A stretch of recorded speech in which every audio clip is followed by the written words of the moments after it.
अगला प्रश्न, जब भी मैं फोन लेता हूँ घंटों गुजार देता हूँ, कई बार कोशिश की आदत छूटे, कोचिंग जाने के ठीक 5 मिनट पहले फोन को यूज करना शुरू किया तो पता चला कि क्लास छूट गया, अक्सर क्लास छोड़ दिए, फोन को नहीं छोड़ा। जबकि मुझे पता है कि क्लास के बाद मैं उसे देख सकता। ये क्या है? ये है मनुष्य की मूर्छा। कोई काम आप करते हैं तो क्यों करते हैं, ये आपको भली भांति मालूम होना चाहिए। हम अपनी अधिकांश जिंदगी आदतों के सहारे जीते हैं ना, आदतों के सहारे अधिकांश जिंदगी गुजार देते हैं।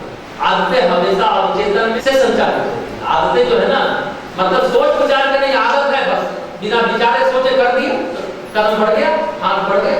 देखिए आध्यात्मिकता क्या है? बस आप संपूर्ण चेतन हो सके, संपूर्ण रूप से चेतन हो सके। इसलिए कहते हैं योगी सोता नहीं है, योग निद्रा में है, यानी निद्रा के समय भी वो मूर्छित नहीं होता। ये है अभ्यास। आदमी साधना समाधि भक्ति की चर्चा तो करता है, लेकिन आदतों का गुलाम है, सुधरता नहीं है। किसी को बहुत खाने का नशा, किसी को फोन का नशा, ये सब नशा ही है।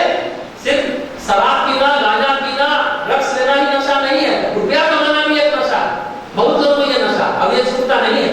जीवन आपका आदतों के सहारे न गुजरे, आध्यात्मिक जीवन की पहली निशानी है। आदतों के आधार पर कोई काम न करे। आदत आपकी मूर्छावस्था है। जब मूर्छावस्था में जिंदगी गुजार रहे हैं तो आप कुछ नहीं संभल है। फोन चेक करते रहना घंटों तो बहुत छोटी बात है, आप कुछ भी कर।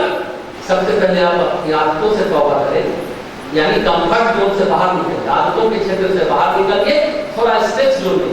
अगर आप अपने जीवन का विकास चाहते हैं तो सोच विचार करके, प्लानिंग करके स्ट्रेस जोन में जाइए, अपने को थोड़ा खींचिए तो आप अपना विकास कर पाएंगे। अब बिना सोचे विचारे कंफर्ट जोन से आप स्ट्रेस जोन में गए तो स्ट्रेस जोन में पहुंच जाएंगे, फिर तनाव हो जाएगा।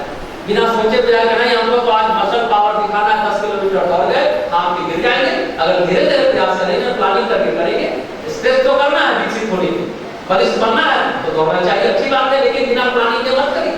कहने का मतलब पूरी योजनाबद्ध तरीके से। लाफिंग बुद्धा में एक कहानी है कि गुरु कहता है आध्यात्मिक जीवन के रास्ते में बुद्ध में मिल जाए, यानी गुरु में मिल जाए तो गला काट के आगे बढ़ना। अब आपको सही में मर्डर नहीं करना है, गुरु का गला काटना नहीं है, मतलब उनके विचारों से ही बंधे नहीं रहना है, मतलब उनको होश में रहना, मोह में नहीं रहना है कि मेरा गुरु है भटक नहीं। कहने का मतलब बुद्ध के मोह पाश में नहीं बंधना। परंतु गुरुदेव जी का शिष्य ने कहा मुझे चांद चाहिए, गुरु ने उंगली पकड़कर चांद तक पहुंचा दिया। अब गुरु कह रहा है जाओ चांद को छुओ, चांद के नजदीक जाओ। अब शिष्य कह रहा है अरे ये उंगली ने मुझे गुरु तक पहुंचाया, चांद तक पहुंचा, इस उंगली को छोड़ कैसे दूं?